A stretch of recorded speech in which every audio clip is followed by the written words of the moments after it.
is the Investor Connect podcast program. This is Hall T. Martin. I'm the host of the show, in which we interview angel investors, venture capital, private equity, family offices, and many other investor groups for startups and growth companies. I hope you enjoyed this episode. Thank you for joining us.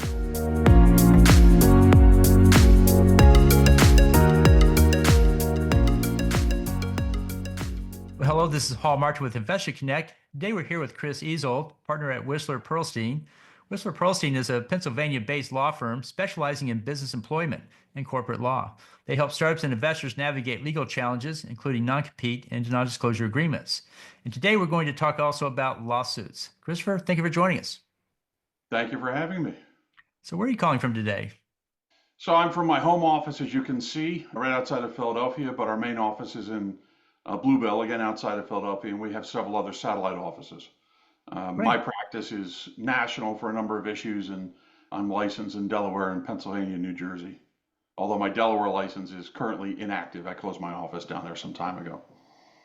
Great. Well, one of the key issues I hear from investors is the issue of lawsuits. Should we pursue them? Should we not? And how do we manage that process? And so I wanted to dive into that today and talk about, first of all, what are the most common types of lawsuits that startups and growing businesses face, and what typically triggers them? It's hard to say what the most common are because a lot of these things end up in arbitration, which is confidential.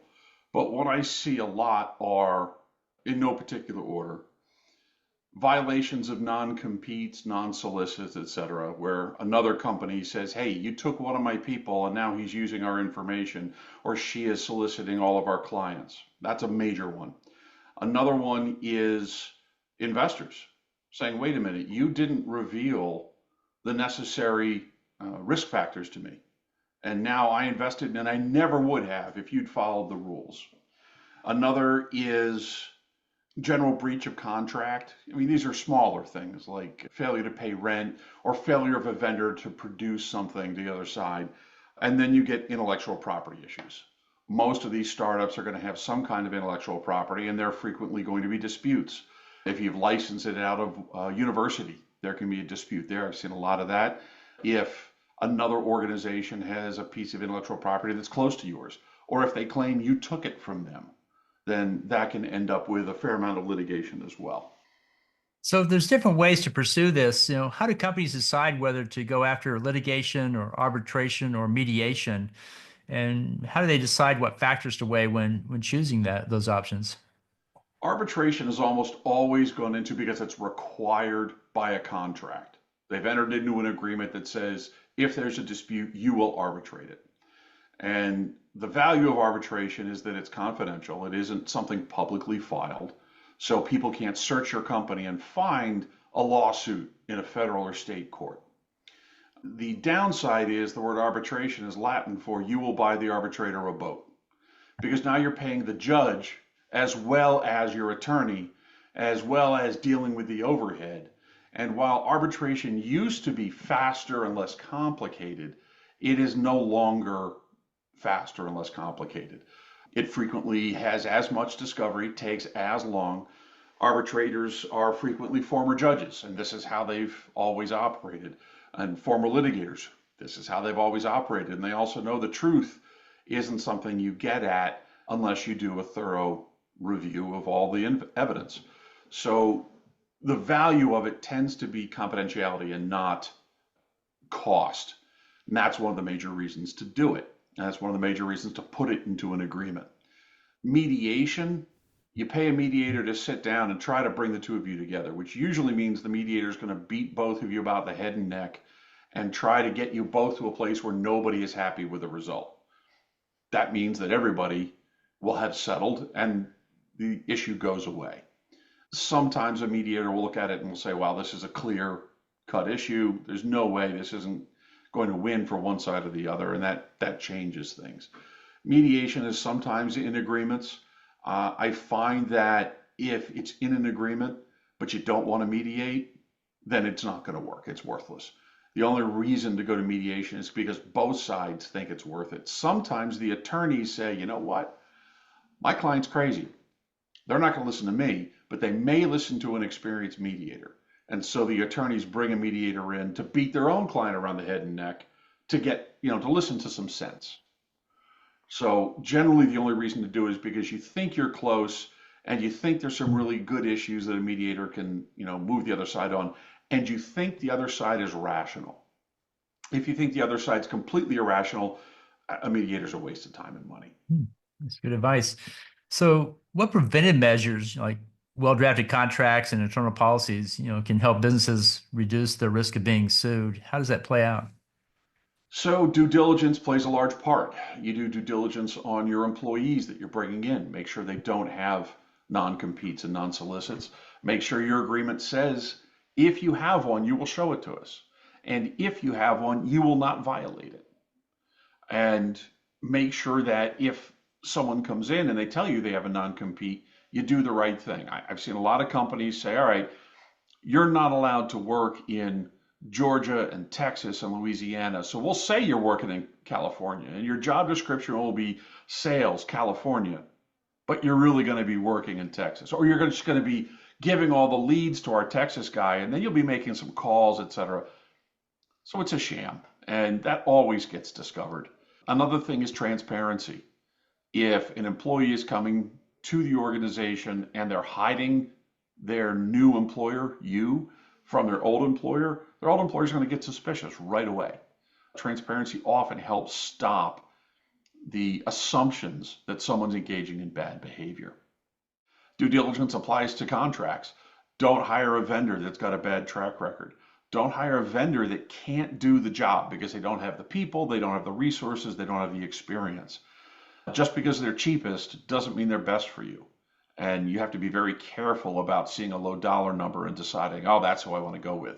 I've seen businesses who were stopped in their tracks because they've got an agreement that's exclusive and they're not allowed to go elsewhere to manufacture, but their manufacturer can't do the job. And so they have a choice: go elsewhere, maybe get sued, file a lawsuit themselves, or sit there for 6 months doing nothing.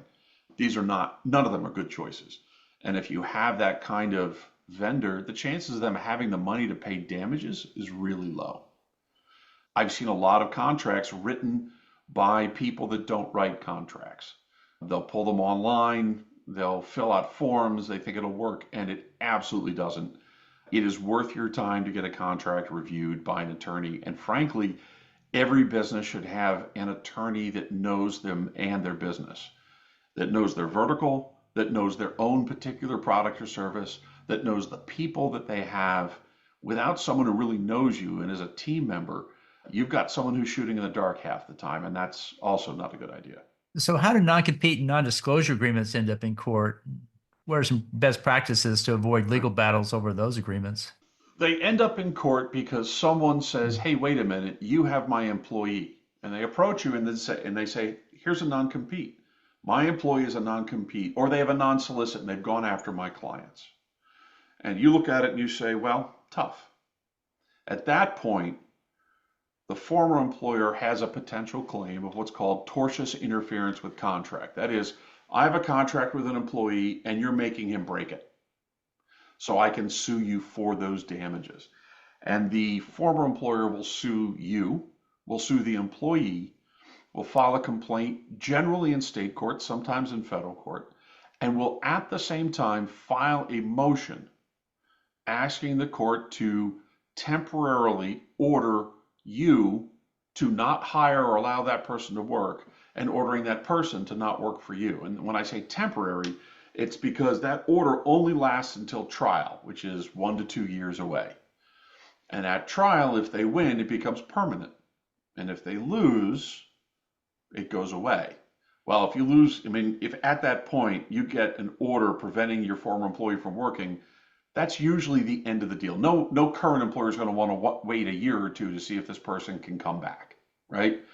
So very frequently that order, that hearing on that order is a mini trial. It occurs somewhere between 2 days and 3 months from the filing of the complaint. And I say that because it depends on how urgent it is and whether you convince the court to, schedule it early. That hearing usually ends the process. Because if you win, then the other side isn't going to want to go all the way to trial, because the judge that will hear it at trial has just heard it and ruled against you, or ruled in your favor, depending. So It helps avoid all the expenses of going to trial, but at the same time, it is not inexpensive in and of itself. It's $25,000 to $75,000 depending on how complicated the issues are. The way to avoid that is to make sure you look at it, get a good legal opinion before you hire the person.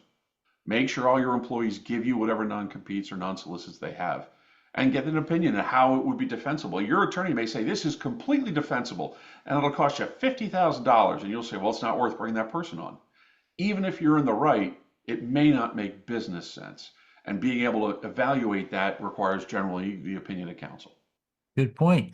So, how does the possibility of lawsuits impact a startup's ability to raise funding? And what do investors look for regarding companies' litigation history or exposure? So the litigation history plays a part because an investor wants to know if A, you're, I don't want to say stupid, but if you're inexperienced enough to keep walking into litigation, if you keep screwing up and annoying other people such that they sue you. No investor wants to invest in that because you're going to keep doing it. That's their thought. If they see that, well, you haven't been sued, you aren't suing anybody, but your contracts are a mess. You don't know if your employees have non-competes. You don't have non-competes with your employees, so they can go take your intellectual property, they can take your clients and customers, et cetera, and go elsewhere. They're also going to be less likely to invest because they want you to be protected. They're putting their money in, they want it to be protected, and it's only protected as far as you are protected. That's why if you have intellectual property, every investor asks, do you have a patent? Do you have a copyright? Do you have a trademark? How do you know? Do you have prior art? Do you have a letter allowing you to go out and do what you need to do? These things make people want to invest when you have those protections. And the same is true for your contracts and your employment and everything else. Well, great. So, in highly regulated industries like healthcare and biotech, what are some unique compliance issues that lead to lawsuits, and how can businesses prepare for them? Right. So in those industries, you don't have to worry just about opponents in the marketplace. You don't have to worry about former employers coming after you or your employee. You have to worry about the government. You have to worry about Stark and anti-kickback in healthcare. And you have to worry about anti-kickback in any other government contracting. At the same time, there's regulatory issues. You could have this amazing piece of technology that will take patient information, aggregate it, come out with some amazing conclusions using AI that are very valuable. But if you're violating HIPAA to get the patient information, all you've done is create a liability sink and no one will buy into you, nor will they buy your business. So you need to make sure that you have the right people on the regulatory side. And that's not just lawyers. A good regulatory employee, someone who's been inside the government, is usually best to be able to tell you, here are the things you need to worry about. Here are the loopholes. Here are the hurdles. Here's how you prepare for them. And mapping out how to deal with these legal regulations is critical because you generally can't comply with them on a week or two's notice. You need to know when you're going to have to comply with them and what you have to do and prepare for it and get it done. Each of them is a project in its own right. So you'd think, all right, well, that's just the government trying to stop us from making money and trying to do business, and it's crazy. And it does make it more difficult to do business. But if you look at it the other way around, wait a minute. If we know how to do business in this regulatory section, and we're good at it, and we don't trip up, and we've got the right people, then we're that much more valuable.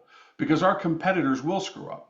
They won't hire the right people, they won't pay attention to the regs, they'll ignore something, they'll just do the wrong thing, and people will be less likely to invest in them and less likely to buy them. But if you're clean and you're competent, you are much more attractive to a buyer. Investors, you're more attracted to investors, but many of them don't know what to look for.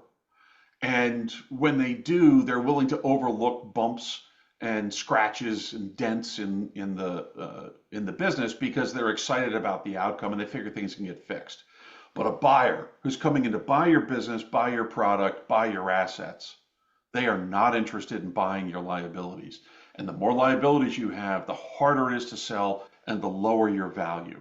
So this really has long-term impact on your valuation, on your multiple, and it's absolutely worth making sure you get it right to start. Well, great. With data breaches and privacy regulations on the rise, what are the most common legal pitfalls related to cybersecurity, and how can companies mitigate those risks? Sure. So I believe in a decade or two, this is going to be called, or what is behind this will be called the age of privacy. We had the age of flight, we had the jet age, we had the industrial revolution, et cetera. We had the age of privacy, and it probably lasted 3 years. It's been over for a long time. Data is far more vulnerable than we realize, and the people stealing data are way, way ahead of the safeguards that are out there. That being said, some of the big pitfalls are not making sure that you do what you need to do to protect your data. Most data is compromised because of employees. Somebody gets an email and clicks on a link they shouldn't. Somebody puts something on a thumb drive and leaves it somewhere. Somebody emails it to their Yahoo account because they want to work at home. And all of a sudden, the data is out in the wild. Making sure employees know what their risks are when it comes to somebody else trying to manipulate them into sending data out is one of the best things you can do. It's not very expensive. There are plenty of vendors who will run monthly tests where they will send emails into your employees saying, "Hi, I'm the CEO. I need help. I'm out at a client site. I need some Apple gift cards right away." And which is a common scheme, believe it or not. And then they'll do it, or they'll say, "Here, we're your bank. Click on this. We need to make sure you have the right escrow funds, blah blah." And they'll click on links and give information out. And sending these tests out actually has the employee seeing these things, reacting to these things, starting to realize when they're wrong, because when they get caught, it's embarrassing, right? And it's not like you need to let the whole company know that this guy screwed up or that she went and clicked on something she shouldn't. But you can get a report at the end of the month saying, "Here's what you did wrong, and here's what you should do." And they can also send out little vignettes, little videos with little tests after them, maybe 15 minutes, if that go over a very specific area of phishing, data privacy, security issues. Educating your people is not expensive, but it's absolutely critical, especially if you are an intellectual property focused organization, and especially if your intellectual property is a trade secret. And the reason is a patent is enforceable if someone steals your IP. A copyright is enforceable if someone takes your stuff and prints it. But a trade secret is only enforceable to the extent you tried to keep it secret. If you don't keep it secret, the court says tough, you lose. And all of a sudden, one little error where it got out and did no harm meant that it got out. And that means your trade secret is gone. And if a competitor knows about that, they can say, "Hey, did no harm, but it's out, so now we can use it." So keeping your employees aware of what needs to be done, making sure your trade secrets are carefully kept secret, that only the right people have access to the right parts of your trade secret, and everything else is under physical and digital lock and key, is critical. And the education piece is as well. Great. So, what factors should a business consider when deciding whether to settle a lawsuit or proceed to trial? And how do cost, reputation, and precedent play a role? It's always a business decision, especially when you're a startup or you're an emerging growth company, you're looking to be sold. Because if you sue or settle on principle, you're going to end up spending an enormous amount of money or getting less money, and unfortunately, not getting what you need. Principle's nice, but it doesn't help when you're an emerging growth company. The only person that really makes out in a lawsuit based on principle is the attorney. I get to bill, I get to do what I want to do. I end up spending a lot of my clients' money, and I don't think it's worthwhile. I don't like it at all. So I tend to push back on that. Having said that, a settlement is usually driven by how much are my legal fees and how much am I likely to get in whatever area I'm in, whether it's mediation, arbitration, litigation, etc. It's a risk reward analysis, and it depends on the risk tolerance of the organization as well as the need. For instance, if you need a 100% win on a patent claim in order to be able to sell your company, you're never going to settle. You're always going to go for that 100%. Using these metrics is usually good to think about early on to decide if I'm going to get into a conflict, what will I do? That'll give you a much better idea of where you need to tighten security, where you need to be more careful. Because if there is litigation you must avoid, then you want to figure that out way before you actually get into it.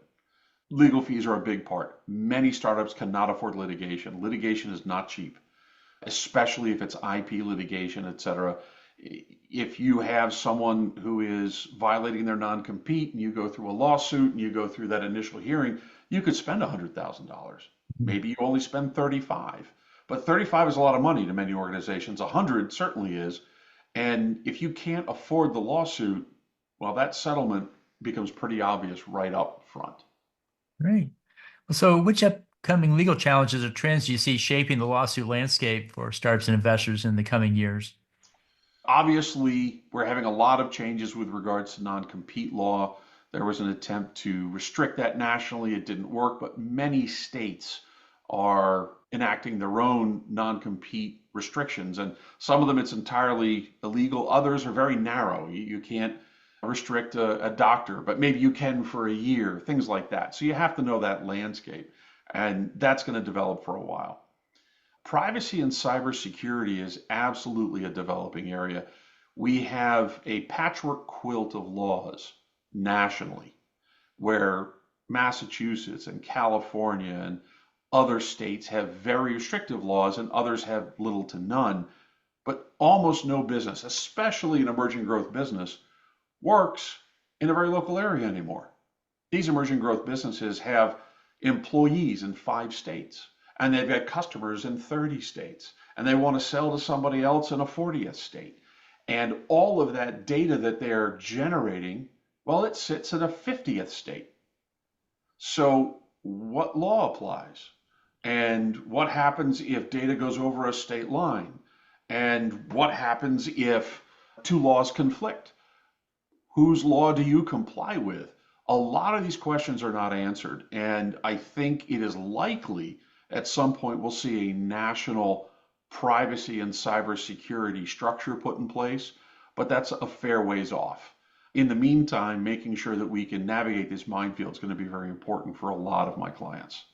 Another big area that I think is going to develop into more of a minefield is whether or not a company is going to be able to get the investment it needs from the people that need to invest. We have a very robust structure right now where the SEC requires organizations to jump through certain hoops to get investment from the right investors. But we're all seeing the emerging growth of crowdsourcing and people investing $30 or $100 through these small methods, et cetera.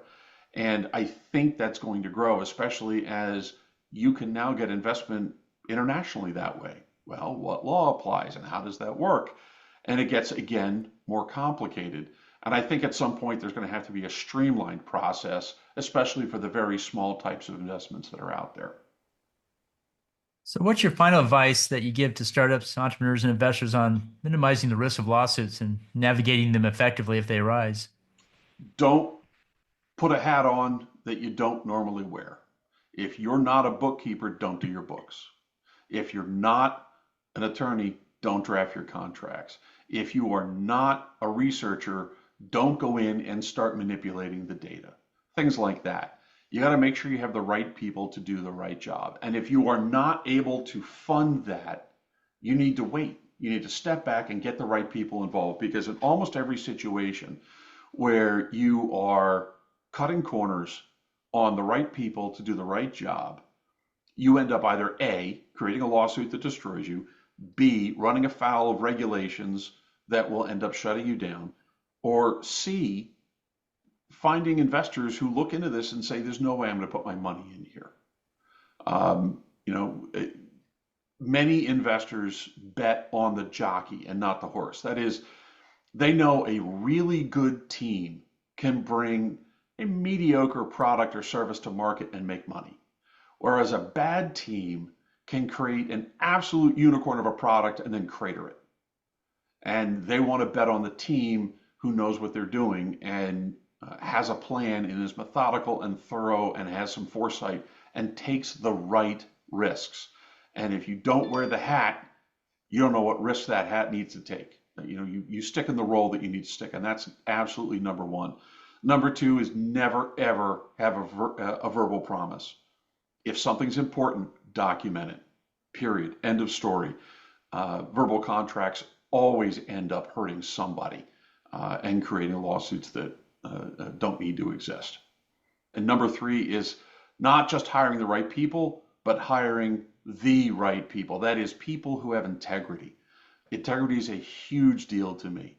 If the people aren't who they are supposed to be, if they have problems with the truth, if they have problems with seeing reality, if they have problems with ego and control, you're going to end up spending more time managing your team to do basic tasks than you are getting your business off the ground. That's great. So how best for listeners to get back in touch with you? My firm, Wisler Pearlstine, has a website, Wisler, W-I-S-L-E-R, Pearlstine, Pearlstine.com. You can always reach me at 610-825-8400. I handle matters all over the country, so I'm always interested in talking to people no matter where they are. Great. We'll put your contact details in the show notes. I want to thank you for joining us today and hope to have you back for a follow-up soon. Oh, thank you very much. Very much enjoyed talking to you today. Investor Connect helps investors interested in startup funding. In this podcast series, experienced investors share their experience and advice. You can learn more at investorconnect.org.